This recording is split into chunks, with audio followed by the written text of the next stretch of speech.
दोस्तों, अक्सर ही अप्सराओं व दिव्य स्त्रियों का वर्णन हमें इतिहास में मिलता रहा है, जिनकी खूबसूरती को बेजोड़ बताया जाता है।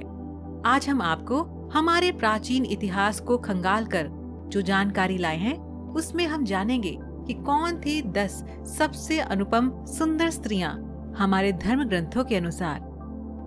स्वागत है दोस्तों आपका हमारे चैनल समय चक्र में।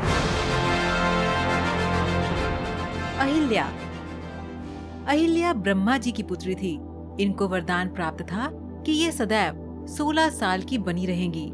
ये बहुत सुंदर थी और तब सभी ऋषि और देवता उनसे विवाह करना चाहते थे।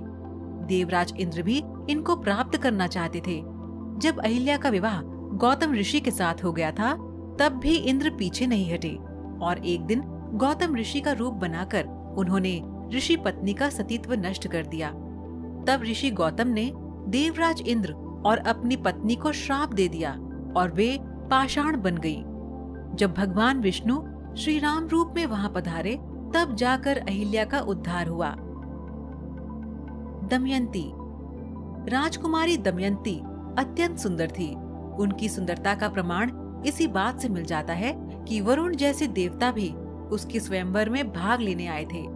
उससे विवाह करने की इच्छा रखते थे, परंतु उसे निषाद राज के राजकुमार नल से प्रेम हो गया था। नल और दमयंती की कथा का वर्णन हमें महाभारत के पर्व में मिलता है। सत्यभामा श्री कृष्ण की पत्नी थी और अत्यंत सुंदर और योद्धा भी थी। जब श्री कृष्ण किसी से मिलने जाते तो वे सत्यभामा को ही साथ लेकर जाते। सत्यभामा को अनुपम सुंदर बुलाते हैं। माँ सत्यभामा देवी का अवतार थी और उनका जन्म दुराचारियों के संहार के लिए ही हुआ था। उर्वशी। एक समय की बात है, एक ऋषि बद्रीनाथ में तपस्या कर रहे थे। उनकी तपस्या से इंद्र तथा अन्य देवताओं को चिंतित कर दिया। इसीलिए इंद्र ने कामदेव और अप्सराओं को नर नारायण की तपस्या भंग करने के लिए भेज दिया। ऋषि नर नारायण उनके इस कार्य से क्रोधित हो गए और उन्होंने अपनी जांघ पर हाथ मारा और उसी समय वहां से एक सुंदर अप्सरा निकली। आकाशीय अप्सराओं से वह कहीं अधिक श्रेष्ठ थी। ये देख देवराज इंद्र ने क्षोभ से भरकर नारायण से क्षमा मांगी। इसके बाद नारायण जी ने इंद्र को क्षमा करते हुए आशीर्वाद स्वरूप अप्सरा को इंद्र के साथ ही भेज दिया। ऋषि की जांघ अर्थात गुरु से उत्पन्न होने के कारण उन्हें उर्वशी कहा गया। उर्वशी देवराज इंद्र की सभा में बाकी सभी अप्सराओं से कहीं अधिक सुंदर थी। रुक्मणी माँ लक्ष्मी का अवतार थी। श्रीमद् भागवत में सजी हुई उनकी सुंदरता को देखकर राजा महाराजा जो उनके स्वयंवर के लिए एकत्रित हुए थे, उन्हें देखकर अपने होश खो बैठे। ये श्री कृष्ण की पहली पत्नी थी और सबसे सुंदर थी। द्रौपदी। महाभारत आदि पर्व अध्याय 166 के अनुसार जब पुत्र प्राप्ति के लिए यज्ञ करवाया था, तब यज्ञ की वेदी में से एक कुमारी कन्या भी प्रकट हुई, जो बहुत सौभाग्यशाली थी। उसका एक एक अंग देखने योग्य था। उसके शरीर की कांति श्याम थी। नेत्र इस प्रकार थे मानो जैसे खिले हुए कमल के दल हों। वे ऐसी थी मानो साक्षात देवी दुर्गा ही मानव शरीर धारण करके प्रकट हुई हों। उसके अंगों से नील कमल की सुगंध प्रकट होकर चारों ओर फैल रही थी। उसने परम सुंदर रूप धारण कर रखा था। उस समय पृथ्वी पर उसके जैसी सुंदर स्त्री दूसरी कोई नहीं थी। मोहिनी। समुद्र मंथन के उपरांत दानव और देव उसको लेने के अधिकार को लेकर आपस में झगड़ा करने लगे। देवता दानव गंधर्व भी उस देवबंद कन्या को पाने के लिए ललायत थे। सुंदर छवि वाली उस कन्या के प्रकट होने पर आकाशवाणी हुई। इस कन्या का नाम कृष्णा है। ये स्मृतियों में श्रेष्ठ सुंदर है और क्षत्रियों का संहार करने के लिए प्रकट हुई है। ये समय पर देवताओं का कार्य सिद्ध करेगी। आकाशवाणी के साथ ही वहां उपस्थित सभी लोग उसकी सुंदरता को देखकर दंग रह गए थे।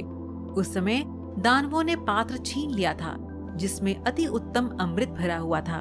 उस समय भगवान श्री कृष्ण जी ने मोहिनी का रूप धारण किया था, अतः मोहिनी ने वहां उपस्थित समस्त लोगों को अपनी सुंदरता से मोहित कर उनसे वह कमंडल लेकर देवताओं को दे दिया था। माता सीता। सीता, जिनका जन्म ही रावण के संहार के लिए हुआ था, एक अद्वितीय सुंदरी थी। उनके लंबे बाल, नए नक्श और शरीर की सुंदरता अनुपम थी। आज तक कोई देवी, गंधर्व, कन्या, यक्षिणी या कोई और नारी इतनी रूपवान नहीं थी। वाल्मीकि रामायण के लिए अरण्य कांड सर्ग 46 के अनुसार जब रावण ने माँ सीता को उनकी कुटिया में देखा तो उसने कहा कि देवी, तुम सोने से चमकने वाली कमल के दिव्य पुष्प के समान हो। ऐसा जान पड़ता है कि तुम स्वयं देवी लक्ष्मी हो या कोई अप्सरा हो। तुम्हारे शरीर की दिव्य सुंदरता बेजोड़ है। मैंने आज तक तुम्हारी जैसी अप्रतिम सुंदरता इस धरती पर नहीं देखी है। लक्ष्मी। माता लक्ष्मी भागवत पुराण स्कंद 8 के अनुसार समुद्र मंथन के समय उसमें से स्वयं भगवती लक्ष्मी देवी प्रकट हुई। उनकी बिजली के समान चमक से दिशाएं जगमगा उठी। उनके सौंदर्य रूप और महिमा से सबका चित्र या देवता और क्या मनुष्य, सभी ने कहा कि ये हमें मिल जाए।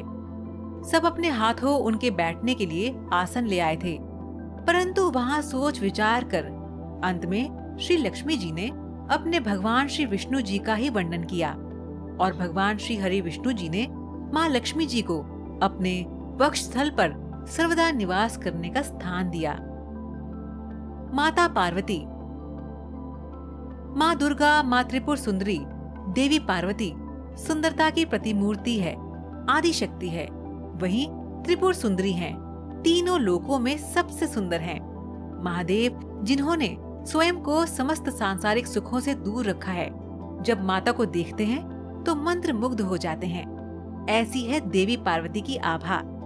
श्री ललिता सहस्त्रनाम में देवी पार्वती का दिव्य वर्णन है।